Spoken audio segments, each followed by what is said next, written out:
I don't give with expectation for the get. And if you do, you're doing it wrong. However, I've been very giving and it's very fulfilling. I enjoy it. Like it's a big thrill. It's euphoric when I hear back, Larry, this connection led to a job or helped my charity or did this for me and my family. My guest today is Larry Kaufman. Here's 3 facts that I believe you should know about Larry. 1, he is the managing director for the Midwest region at Jefferson Wells. And he's been a globally published speaker and trainer on LinkedIn for over 15 years. 2, he is the author of the best-selling book, The NCG Factor, and we'll have to find out what NCG stands for, a formula for building life-changing relationships from college to retirement. That kind of covers life. And 3, he helps someone in transition every week, and that is one of the action items in his book. Larry Kaufman, aka LinkedIn Larry, welcome to Your Intended Message. George, great to be here. Thanks for having me today. Wonderful to be talking with you. And so let's answer the first mystery for people. What is NCG and why is that so significant? NCG is networking, connecting, and giving. It's really a formula for building these life-changing relationships, like you said, from college to retirement. It doesn't end when you retire, George. I'm not quite there yet. Got many years, but it goes beyond retirement. And how do those 3 actions, networking, connecting, and giving, how is that reflected in what you're doing to build your network and grow your own career to get eventually to retirement? What are those 3 things? What do they play into your daily, weekly life? Well, they do, and it's the networking. It's, I redefined it in my book, but it's less of a exchange of business cards, George. It's really getting to know people more authentically, learning about them, and finding ways to be a connector and a giver to those people. But beyond that, giving doesn't necessarily mean that you have to give to a person. It could be, giving of your time to a charity, your knowledge, your expertise. So it plays into everything I do every single day, imparting that knowledge, that information, that insight to the people around me. And I guess you would say I try to find ways to become, like an indispensable resource to the people in my inner circle and even outer circle. Now, there's interesting concept there, inner circle and outer circle, and how much of a resource you can be to them, because I'm guessing if your inner circle is too big and you're constantly giving, you're going to be drained. What do you say to that? Well, it depends. I find it difficult to say no. I'm good with time management, but it's hard for me to say no to my inner circle. Because you get help from people. I don't do it all alone, George. I may say, hey, I think I have a friend of mine, George Torok, that could help you, or Jeff Blackman, who introduced us. So it doesn't drain me totally, because I may shift it to another person that could be that connector, giver, that person to help that person in my inner or outer circle. So that concept of giving could be as simple as connecting someone to a better source, a better resource.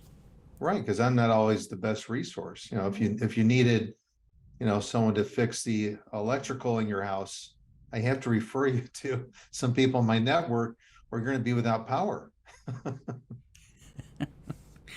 And Jeff, so let's go back. So how big is your inner circle? How does one decide, and how does one decide how big it should be? I think it could be as big as 3 people, as little as 3 people. It could be It could be 100 people. I think it's the people that you know, trust, and can ask almost anything to that network, that inner circle where if you're in my inner circle, George, and I say, I need a favor, you're not going to wave. You're going to be like, really, Larry, what do you need? I'm ready to help. That's the inner circle. It's those people you can rely upon. So the more you have in that inner circle that have varied experience, connections, relationships that are local, global, and that's what I have more opportunities to help other people in my network and even my extended outer circle network. Giving is a big part of what you do. You mentioned that it could be giving to a charity. And how does giving to a charity help your network? Well, I think it helps you leave a better, living legacy, or when you're gone, right? I think doing, more good. I talk to so many people that work so many hours, don't even do anything charitable, don't even do anything philanthropic. So I think it's a good thing to get involved, depending on how you're involved. If you're getting on a junior board or the board of directors, you're meeting a lot of great people to participate in charities, and you share a similar cause of interest, and it expands your network too. And so I actually, through the charities I've been involved with over the years, my network and the relationships, real relationships, have completely evolved and just been so tremendous, and taken me, years and years, with these folks I've known, and I can call on them for almost anything. Now, I'm reminded of, and forgive me for going back to such an old movie, but I'm reminded of The Godfather, who would be asked for a favor, and he'd give a favor, and he'd say, well, someday it may never happen, but one day I may come around and ask a favor of you. And I'm not saying that that's the way you operate, but I believe what you're doing is if you give first, it's more likely that someone will reciprocate at some point in the future, because they'll go, oh, Larry, LinkedIn Larry, yeah, I remember how he helped me out with this, or how I'm there for you, Larry. I'm guessing that's the way it works. It does. I don't give with expectation for the get. And if you do, you're doing it wrong. However, I've been very giving, and it's very fulfilling. I enjoy it. Like it's a big thrill. It's euphoric when I hear back, Larry, this connection led to a job, or helped my charity, or did this for me and my family. But sometimes you will need that favor, George. You'll need it for a family member, for yourself. And it's those people, those in transition with the job that never built a network. They were working 70-hour work weeks. All of a sudden, 20 years later, they're out of a job. They're like, I don't have a network. And they're asking people they don't know for favors. And they're like, I don't really know you. And so I can help my children, my spouse, those in my inner circle, outer circle. I have built a great network, and usually it's not for myself that I call in those favors. It's for other people that need help. But I have needed favors. You have to read the book to read about a favor I called in for my son, but it really is important to build relationships where you can't do the Godfather ask for that favor. Someday I'll need that favor. And I'm thinking about when we give gifts, whether it's for a birthday gift or a Christmas gift. Now, we usually feel good about watching the other person enjoy their gift. If we're there to watch them unwrap and we see the joy and the pleasure in it, it makes us feel good. Do you get that same euphoria when you do something for someone else? Even better, because sometimes those gifts that I've gotten are terrible. So I don't get real excited. You have to fake it. So I'm not faking it, because I do good, but it feels good. Like someone will say to me, Larry, how can I help you? By letting me help you helps me. And I'm truthful about that. I'm sincere, because I feel good.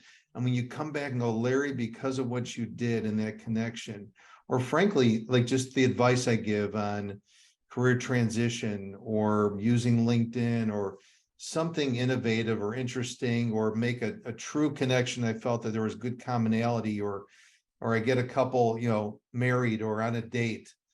all those things come back and make me feel awesome. Like it makes my week, it makes my day. Do you have a critical presentation coming up?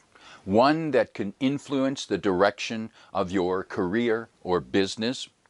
How can you be ready to give it your best? Contact me. I'm George Torok, the speech coach for executives. Together, we can create and polish a superior presentation that will get you your desired results. Larry, I notice you've got, last time I looked, over 29,000 followers on LinkedIn.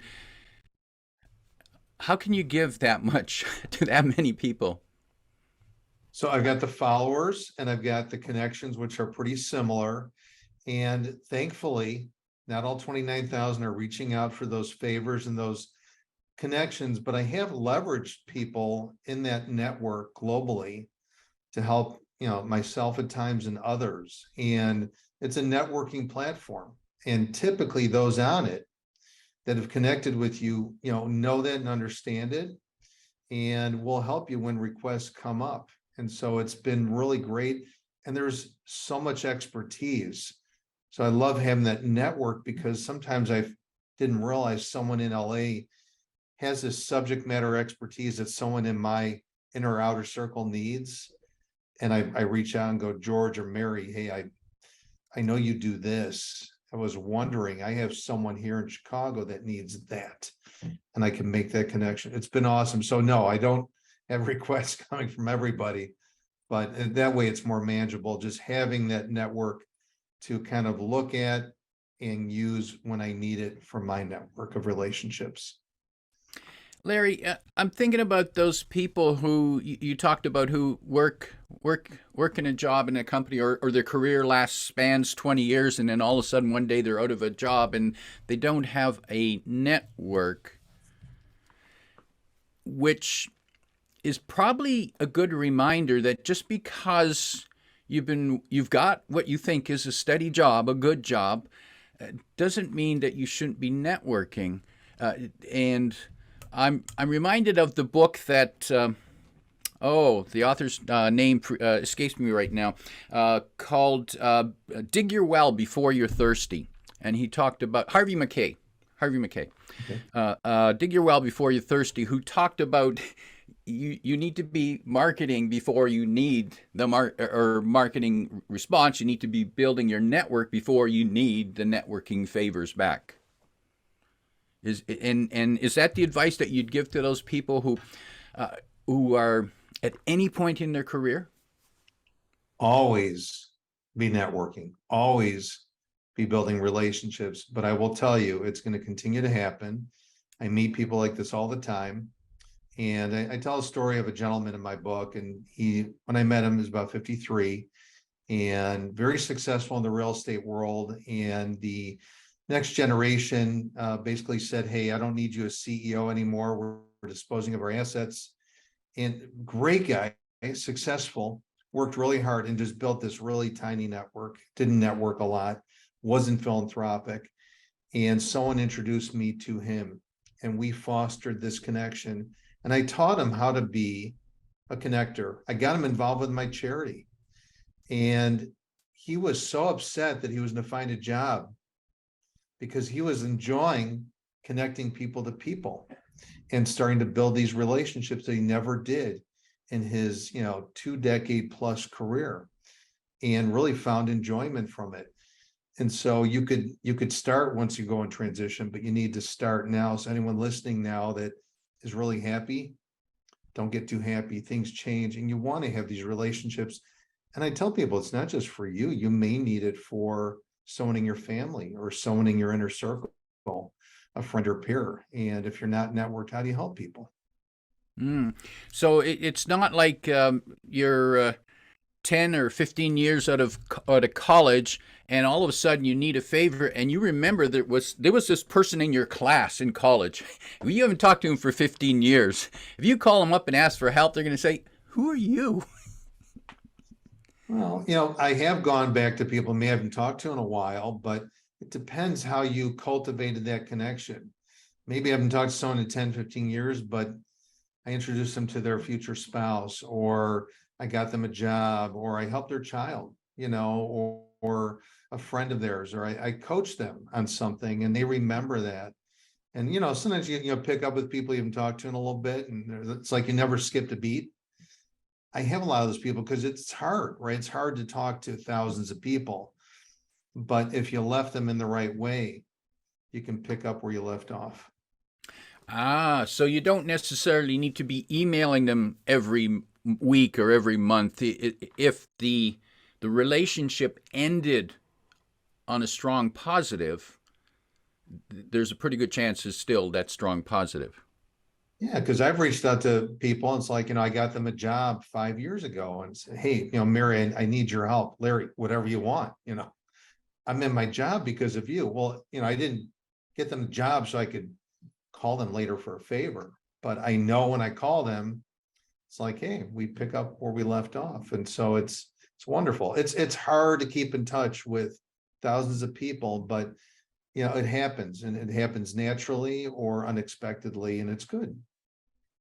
Larry, there must be limits to what you will do or how much time you will invest in other people. How do you know when you're hitting that limit?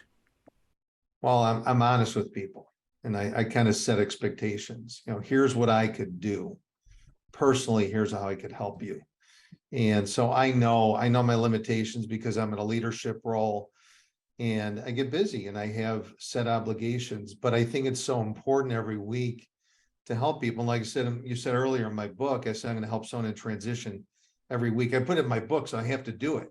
So that's something I always have to work in, but I always exceed that NCG goal that I set. But yeah, you have to set expectations because I can't be everywhere all the time and I can't do everything, but I will set expectations up front, what I can do, how much time I can commit.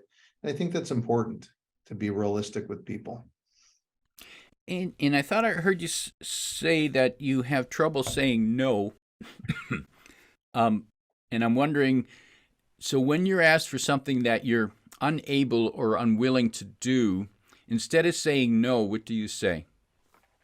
Well, hey, George, I love what you're asking for. That's out of my area of expertise. Let me see if I can find someone that can help you with that. Or it's rare that I'd say, I know no one, because I can always find someone or point them to a link or direct them somewhere else. But I may say no, but it may be a redirect. Gotcha. And Larry, you mentioned philanthropy at least a couple times. How vital is that to building a strong network? It's the network, but it's just also to do something for others, right? So my message out there is don't just do things for yourself. You got to do things for others. And some people go, I'm a good family person, right? I'm a good spouse. I'm a good parent. And that's great, but there's more outside your family dynamic. So get out there and help someone, help a charity, whether it's feed my starving children, you could volunteer. That doesn't mean it's about your network. It's just about being giving. And like I said, too, your expertise, George, you share your expertise with other people. You're actually helping them. It may not be a charitable help that you're providing, but you're giving them some of your knowledge, which is really good. So that's giving. May not be philanthropic, but sometimes that is so meaningful to people that they don't have that expertise that you do or that I do. But I think a charity, yeah, you want to do something beyond your family and beyond work. And I don't think it's a bad thing just to feel better that, hey, I did this or I did that. And sometimes it's monetary too, right? Sometimes we're too busy, but we can donate, which is still very meaningful, or we could donate our time. Larry, what if you're giving, constantly giving, do you run into people from time to time who you find are only taking? And how do you handle that? That's a great question. So in my book, I say I have a chapter in there about takers never win. sometimes they do, right? Because they've taken your knowledge, they've taken your connections, and they've never given back in return. And sometimes it's a trial and error, and you have to decipher. I'm still not perfect at it. I don't give with the expect of the get. So I don't feel like I've been taken by a taker, but some are truly, you just know right away. It's like right away, "Hey, George, here's what I need." They don't ask you anything about you. How can I help you? And sometimes if you turn it back. So I did meet someone recently, and I had a conversation, and basically what had happened in that conversation, I offered to help him out. I was making connections. He didn't ask anything about me, nothing whatsoever. So I just said, "Hey, we had a really great conversation. I'm going to help you out with these introductions. By the way, I noticed you don't know anything about me." That's what happened in that particular situation. He was a taker. I identified it and realized he's not the person that I could be helpful to. So give people the benefit of the doubt, try to bring them back around, but don't assume everyone's a taker. Larry, and I recall a similar incident that I experienced having coffee with someone who I'd met, and we're getting together to learn more about each other's business. He spent the whole time talking about himself, and when we were done, he hadn't asked one question about me. I did not contact him ever again. Well, from those experiences, I came up with my own quote. If you lead with yourself, you will leave with yourself. Think about that, right? And that's what he kind of did, right? He left with himself, George. He didn't take you along. He didn't want to know about George. And I find a lot of people in transition do that a lot. And I've kind of coached them and counseled them that they should actually lead with the other person, how they want to learn about that other person, how they could be helpful, even though they're in transition. It sounds crazy, but I think it's really important. So if you lead with yourself, you're going to leave with yourself. And Larry, that's an interesting point, because when someone is in transition, when they're looking for their next employment, they're probably feeling anxious and rightfully selfish, and because the pressure's on, and the last thing they're probably thinking about is, how can I help others now? And yet that might be a better approach. It is. And so I tell people, if you start off the conversation, "Hey, George, I'm in transition. I'm glad Jeff put us together. But today I want to learn more about you. I did a little research on your intended message and what you do in your business. I want to learn more about you, how I could help you." And when I tell that person in transition to start off that way, they're like, "Really?" I said, "Yeah, because that other person typically is working, but you're letting them know that you're not there about you completely. But you're letting them know you're in transition, but you want to learn about them. And what will happen is there will be a shift in the dynamic of that conversation. And George is going to be like, "Wow, Larry, that's so generous of you. I want to learn about you. You're in transition. I'm pretty good, but I'll share more about me, but let's talk about you." And it has a shift. So it's hard for, like you say, those they're in this sense of urgency. I gotta find a job. But if you make it all about you, it's really not going to result in helping you as much as you think it would. And Larry, I can just imagine being in that situation. If you approach me and say, hey George, I'm in transition, but tell me more about you. How can I help you? I'm immediately going to be, wow, I'm impressed.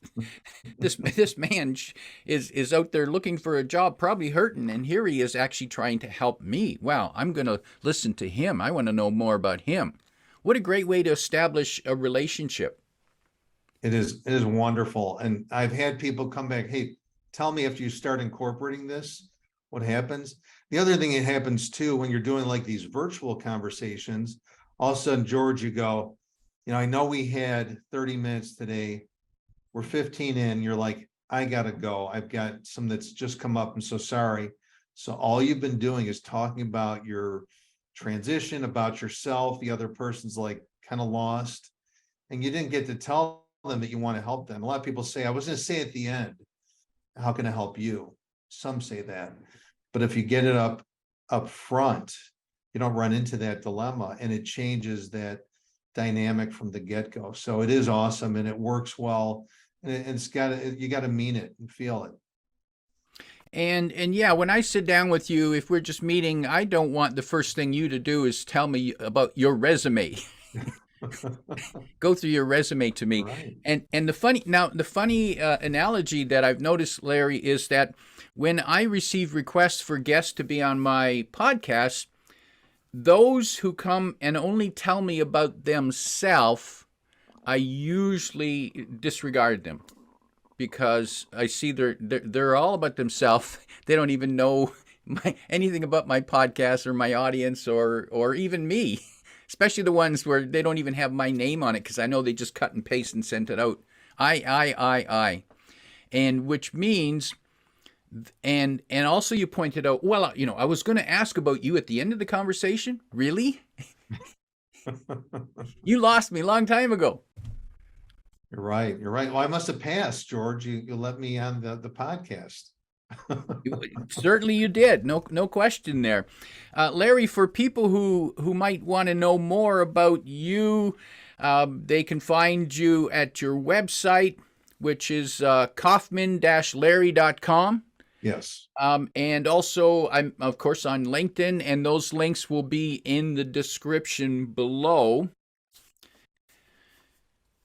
Larry, how did you get to be this, realizing that giving was critical to yourself as a human being and as a networker, a successful business leader? Was there a aha moment for you, or was there a tragedy that happened early in your life or a challenge that you suddenly sat back and go, oh, I've been doing it all wrong? Well, I would say it wasn't a tragedy or something like that had happened. And I wrote the book because I took it back to college because I wasn't a giver in college.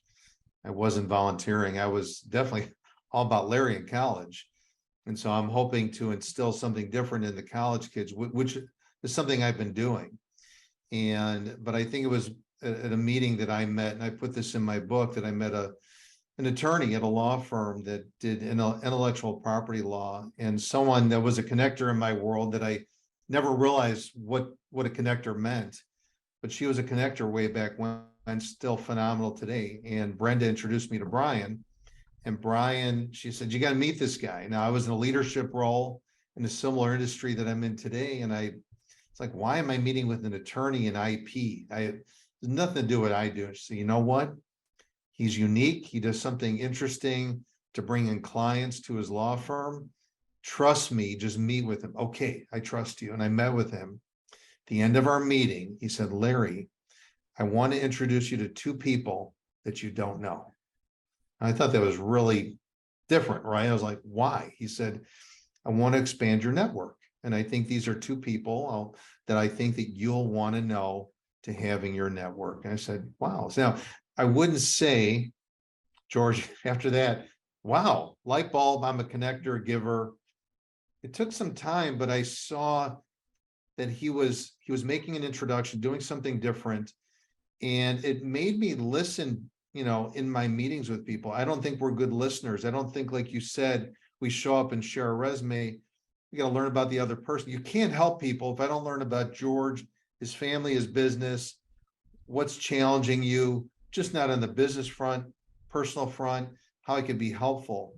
And so I really learned from that first interaction with this attorney about being sort of that connector and making those connections, introducing, but I didn't want to just do it and go, here's two people, George, you should know. I want to find out, like, what two people would George want to know? What types of people would George want to know? So I started becoming a little more precise in doing it. And in doing so, I started to weave in the giving component. And so I started to learn to be just not a connector, but that was kind of being a giver and putting people with the right people. And I was seeing results from those introductions. So it took some time, George. This was probably well over 15 years ago, but it wasn't 30 years ago. It wasn't in college. It took me some time. but I'm glad I got there, but I'm really good at it now. So you weren't born smart. You had to work at it. I had to work it. And I like helping people to become givers and connectors and to listen more intently and to ask questions and learn about people and not show up and throw up. And it really, it makes a difference. And I like hearing when people say, Larry, thank you so much. I've shifted the way I do things today. And I've had that. A lot of people saying they run meetings different. They talk to people differently. They listen more. They ask more questions, whether it's in sales or even on the home front with your spouse, significant other, your kids. Larry, you mentioned that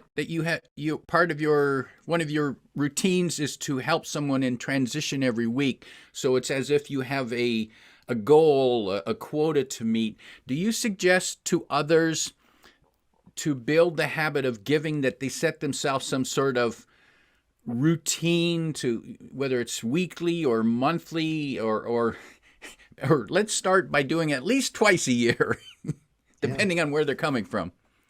Well, that's a good question too. And I actually task people in my presentations, and I'll say you should set an NCG goal, is what I call it, because we set goals like we want to make $1 million, or we want to do this, or want to do that.